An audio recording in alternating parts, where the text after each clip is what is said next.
What's going on, y'all? So listen. What's going on, y'all? So we're back for Love and Hip Hop Miami. I'm so sorry. Season 4, episode 19. Y'all, I talk about it in what it is because I just saw some of the most foolish shit, and I can't believe this person and me actually are. Well, I ain't gonna say we cool, but we friends on Facebook or whatever. I was at his house at one point, but this was years ago. But this whole Little Mermaid shit, mind you, this is a black person. He has an issue with the fact that Ariel is being played by a black woman.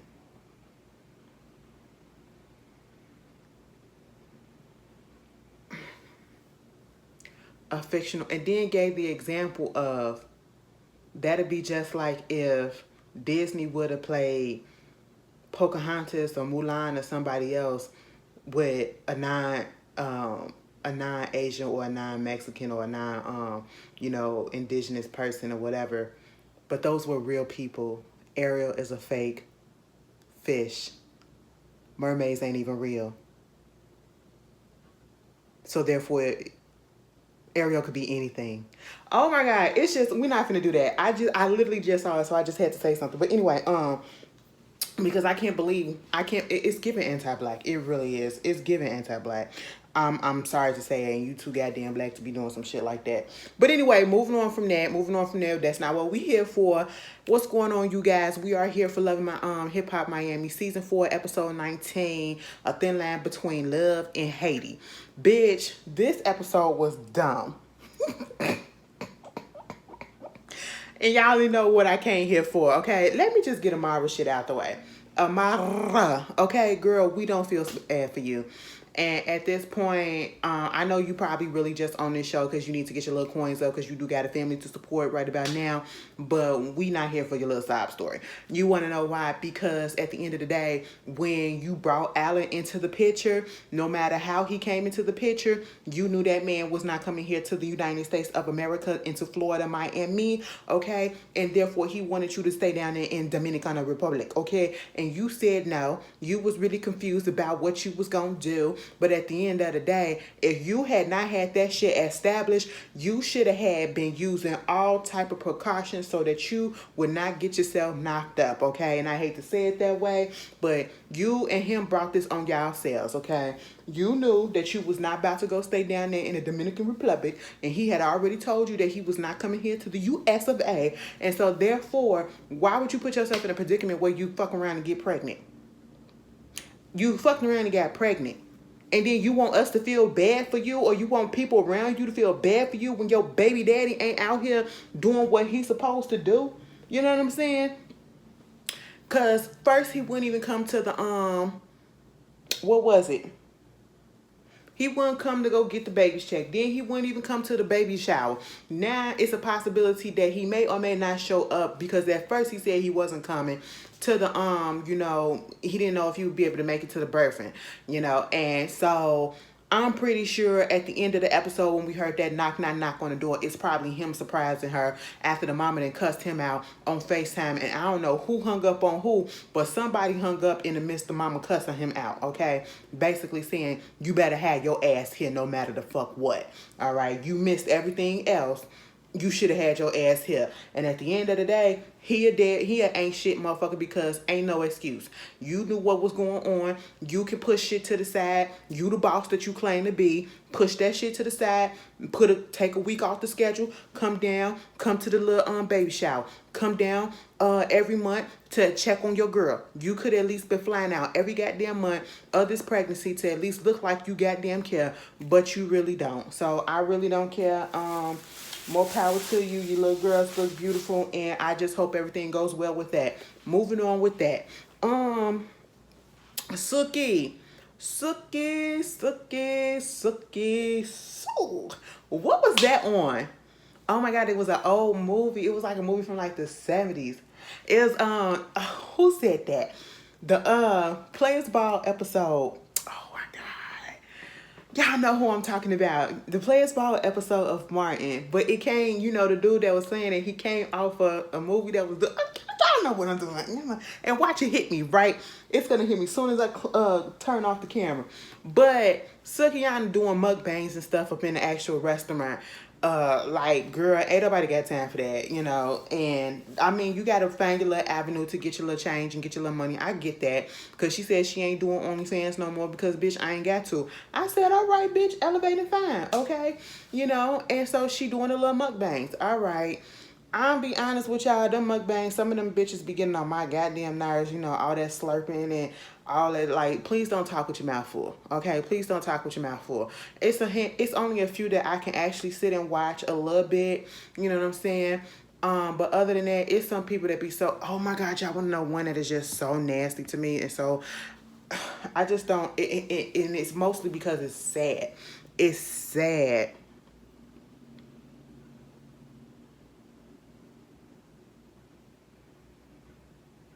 It is sad because have y'all ever heard of the mukbang girl or YouTuber named Nick Avocado? That's all I'm gonna say. Look him up and look up the history and you'll understand where I'm coming from. I'm sorry, I just got distracted by something, but I'll get back to it. Anyway, moving on from that. So she doing that, but then her manager, whoever he is, the tour manager, he basically like, you need to get some more people. Okay, you need to fire some of these bitches that you got on your team, because you know Sookie got her friends as her backup dancers and all this stuff. And Sookie one of them motherfuckers that literally is about bringing on people and making a way for people around her to eat. And I understand that. And it will work and it'd be cool if everybody was consistent. You know what I'm saying? And I get where Kelly is coming from. Kelly is like, you can't keep having people like this around that's fucking shit up and that's doing a whole bunch of stuff and, you know, acting out and just, as he said, being ghetto, you know. And I get what he's saying, but that's the same thing that Sookie is doing. But when it comes down to actually performing and being professional, you got to learn how to turn that on, turn it off. But that's her gimmick. He wants her to move past that. But again, that's her gimmick. That's what got her to where she's at, and that's where she's coming from. But she's a loyal person, and she like, if I put my people on, I put my people on, and I'm not about to fire them. But when it came to that girl at the performance last week, I kind of probably would have at least put her on probation and probably like, you know, suspended her from a few shows, because I understand what her issue was. And Kelly, you probably would have been put on a little bit of probation or a little suspension too. Because how is it that should be no reason why that lady was up there having a fucking temper tantrum because she found out that she wasn't getting paid? I would have been pissed as hell too. But at the same time, given that I know the importance of this show and the importance of this whole thing to my friend, I wouldn't have acted an ass like she did. You know what I'm saying? I would have took it to her and let her know, well, how come this person and this person is not getting paid? Is getting paid, but I'm not. If it's a money issue, bring both of them to the forefront, and we're going to handle this in a professional manner. But then look exactly who we talking about. They don't know shit about being professional. He's trying to, but Kelly, you should have had that shit taken care of. There shouldn't have been no reason why that came up and that was an issue, you know. But at the end of the day, I understand the reason why he wants to get rid of her, because she showed her ass. And sometimes it can't always be about, I need to put my people on, I need to put my people on. Yeah, you can put your people on and you can have them around and all that, but are they beneficial to you?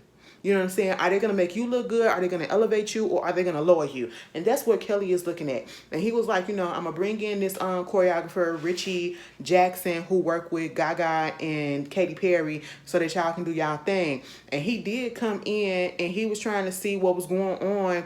And he basically booked it, okay? Because one of the dancers was like, well, I feel like he came in giving his opinions and so-called advice about what's going on and what needs to happen and all this shit. But like the dancer said, you come in and you don't even introduce yourself. And he was like, that's disrespectful. And I didn't find anything disrespectful about what she said, because you literally came into this situation and you did not introduce you. You're critiquing me. I don't know who you are.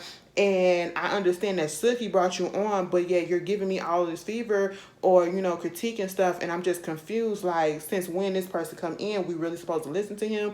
At least say, hello, my name is so-and-so, and I'm going to be here to watch you guys. And I was brought on by Sookie. I feel like that's where the dancer was coming from. I don't feel like she was giving a whole bunch of attitude like they was trying to make it seem like. But, you know, I felt, honestly, the way he booked it after all of that shit, that they tried to make it seem like it was so ghetto. I mean, it was a little bit, but it wasn't a lot. I just felt like it was a little bit too black for him. I'm sorry to say that. You know, he got to go back to the white pop girls that he used to. So, hey, I just knew that shit wasn't going to work. I said, why y'all bring him up in here? What is this fake shit? Sookie is not finna change. So, what are we trying to do? Sookie is going to do what she going to do, what she going to do. That's it. Moving on from there, you know, the Kelly was trying to fire people. Sookie said no. Okay, just leave it alone. And if Sookie ship want to sink because of that, just let it fucking sink. Okay, sometimes you can't bring on everybody. You can't bring on everybody. And I get it, like she said, these are mothers who got kids, who got to pay bills. Yeah, but if they not pulling their weight, bitch, sometimes you just got to cut their cord. And we can still be cool, and you can find some other avenues and stuff, but that don't mean that you finna work for me or whatever. You know what I'm saying? Go find you another job, bitch. I can't be the one that always got to carry everybody, bitch. But moving on from that, this whole situation with Shay, I felt bad for her. I don't even like the girl like that. Well, I ain't got nothing against her. I honestly don't. I just feel like the relationship, not on her part, but on Mama D part, it's just a little weird. It's just a little weird because Mama D always come off. I don't know why. I just get like she want to be so sexual, and it probably ain't even that. But she just gives that vibe off because Mama D used to be a pimp.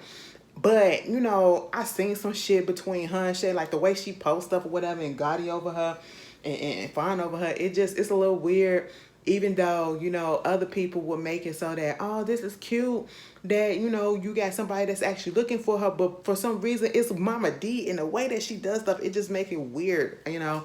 But I do appreciate the fact that Shay has Mama D with her, because after looking at this episode and looking at the end of the last scene with her and her mama, now I knew some shit was going on because we saw her fix her life. Okay, fix my life with Iyanla. We knew the backstory a little bit about how the mama was basically brought up in an emotionalist, loveless type of home. They didn't say those words. And I kind of understand that a little bit because, like I've said before, I don't say I love you to my mom and my sisters and stuff like that. Well, my youngest sister, she mostly always said that. You know, it wasn't until she got born and she just different, okay? You know, she just does everything complete opposite from what we grew up like, me and my other sister and my mom. She always say, I love you, you know, I love you this, I love you that, or whatever, which forces us to say, I love you back. We just not used to saying it to each other, but we know we love each other and all that stuff. And it ain't never been a problem. It ain't never been something that I had to doubt or whatever. So, you know, I get that part, but sometimes you actually want to hear it. And it's not like my mom or my sisters and us, we never say it the way that Shay and her mother is. You know what I'm saying? It's just that we don't say it often. You know what I'm saying? But we get that, but we aren't made to feel like we ain't shit, we don't matter or whatever, the way that Shay is. And that just messed up. And then you wonder why she did not say anything about the fact that, you know, she was pregnant. Because when she said they still had issues to fix, look at this shit. Mama D was more confident and acting like a mother in this scene than, you know, her own mother was. You should not have to be told to tell your child, I love you. They want to hear that. Everybody wants to hear that.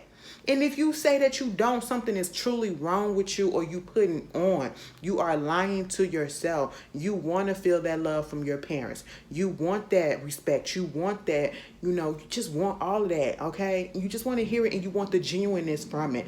But you got Mama D sitting there hoping that the baby was Scrappy's, and Shay was like, you can calm that shit down because it ain't even that. It ain't no rumors, ain't no possibilities, ain't no secrets or nothing. So let's not do that, okay? But then she suggested that I go talk to, you know, Mama D go talk to her mama about all this stuff because Shay was telling Mama D about her mama, all right? So they was going to have this birthing class, and she invited Mama D and her mama, and Mama D is fully into it. Mind you, Mama D has birthed all her kids already. Shay don't know what she doing. Of course, Shay mama done birthed her kids too, but we see the difference. Mama D is not even putting on. She's just actively participating with this doctor or this nurse who is telling them how to hold the baby, how to wrap the baby, how to clean the baby. All of this. They actively doing it. The mama, though, she's sitting there just holding the baby like. And I'm like, if that's what you was gonna do, bitch, why the hell are you here? And then when Shay get up to go to the bathroom, Mama D telling her, why don't you just tell the lady that you love her? That's what she wants. Tell her that you love her. And, you know, she's giving this whole excuse about how, you know, it just wasn't done to her, whatever. And I get that. But sometimes we gotta break the curse, okay? And I like that Shay wants to break that curse because she's having a daughter too. Oh, no, we definitely have to break that curse, okay? And so when Shay do come back, she do say that she love her with all her heart, and she said it twice. And you know, Shay said it was weird hearing it because she just feels as though she's only saying it because Mama D probably told her to say it, and she's 100% correct. And then at the end, with their last scene, when Shay went over there to her mama house, they was up there talking, and Shay reveals to her that she was once in a relationship where she was getting her ass beat. She was in a very bad domestic abusive relationship. And as she's talking about it, the mom had no reaction. And she called her on that. And she was like, you just ain't gonna feel nothing? She said, no, because I mean, that was years ago. Why would I feel some type of way? You got out of the situation, so you okay. And I ain't never been through no shit like that. So, I mean, what you want me to do? When I heard that, and you know, I had my feelings about Shay ever since she first got on this show, since she's been on Love and Hip Hop, period. But when that came out her mama mouth, that hurt me. That hurt me. And I know for certain, I know for certain that this storyline with Shay, that ain't fake. Because again, we saw it on Fix My Life. We saw it. We saw that bullshit. When that mama said, I ain't never had to go through nothing like that. And I mean, it was years ago and you're obviously okay because you got out.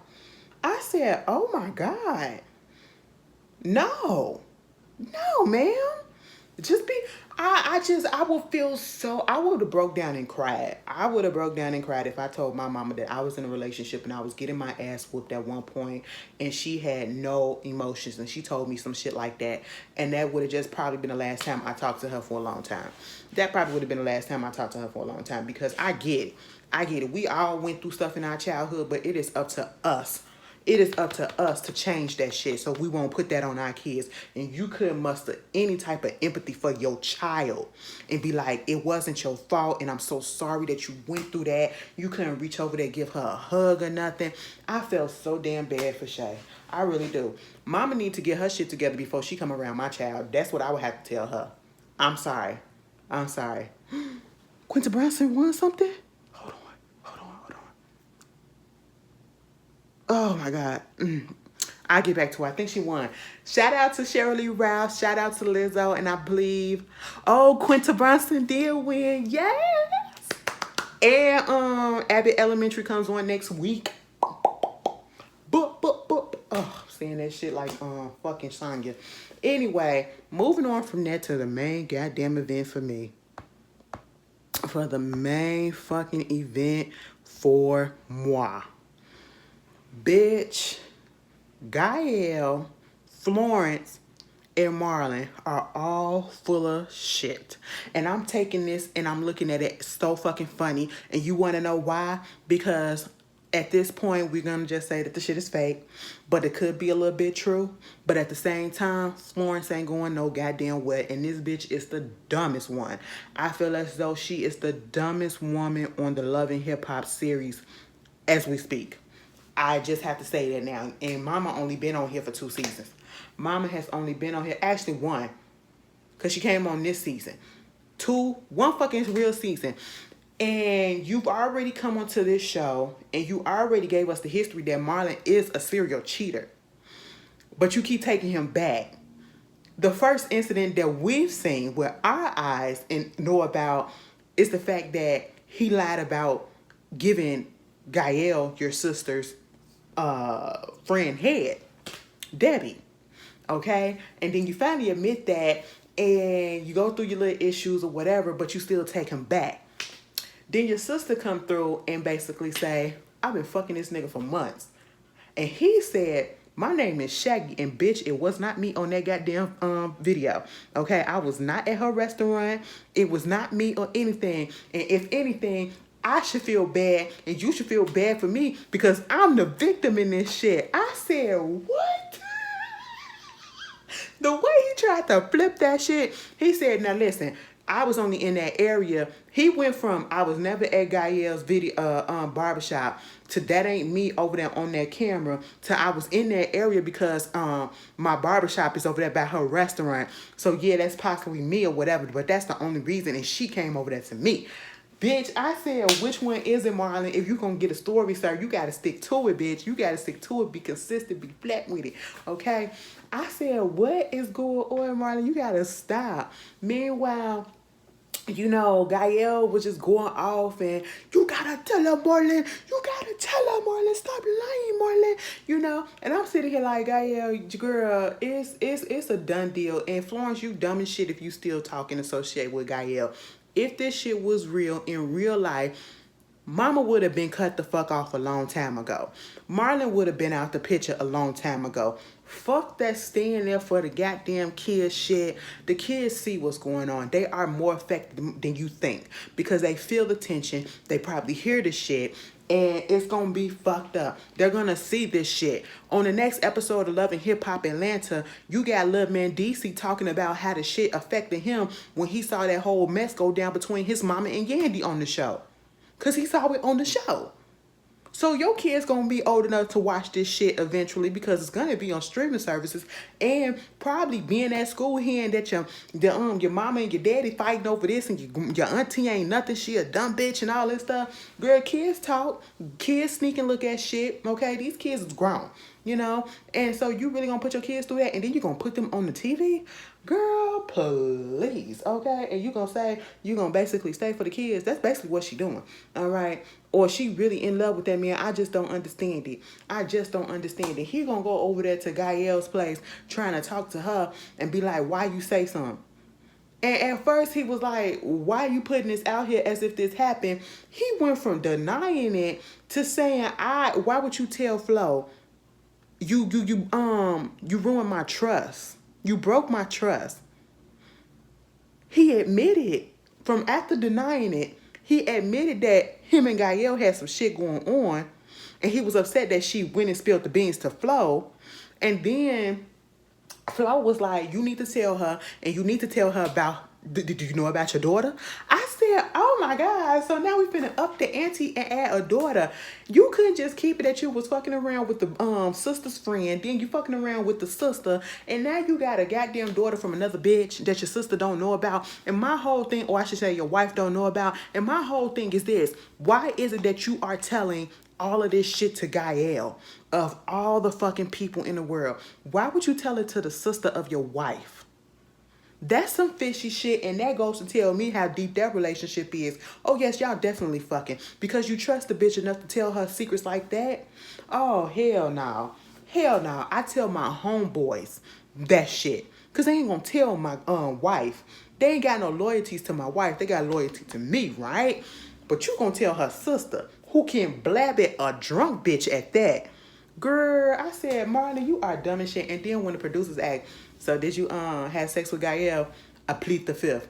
Bitch, you pleading the fifth when you just said it on the screen that you did. Girl, I said, what? Meanwhile, he go over there to talk to Florence because I guess Florence done kicked him out the house for a minute. And he go talk to her. And when I tell you he sweet talked the fuck out of her, brought her some dead ass flowers and was like, you know I love you and I would never do nothing like that to you. And your sister is crazy and I would never do that.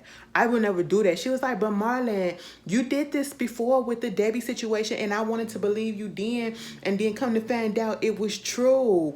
But Marlon, and he just kept on sweet talking to the point that she went from being mad to thinking about it to be like, okay, because the last thing he was like, how about we just have a vow renewal? I said, what? You fuck my sister and you want to have a vow renewal?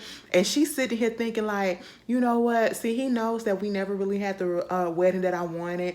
And so therefore, this is a good... I said, Florence, you're dumb as shit. You are dumb as shit.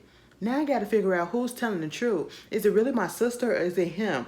Both of them are fucking fuck-ups. and you're gonna take, oh my God, she's just, this is stupid, and it has to be fake at this point because I can't see nobody being this damn dumb bitch. But anyway, that's Love and Hip Hop Miami. Y'all tell me how y'all feel. I'll see y'all later. Peace.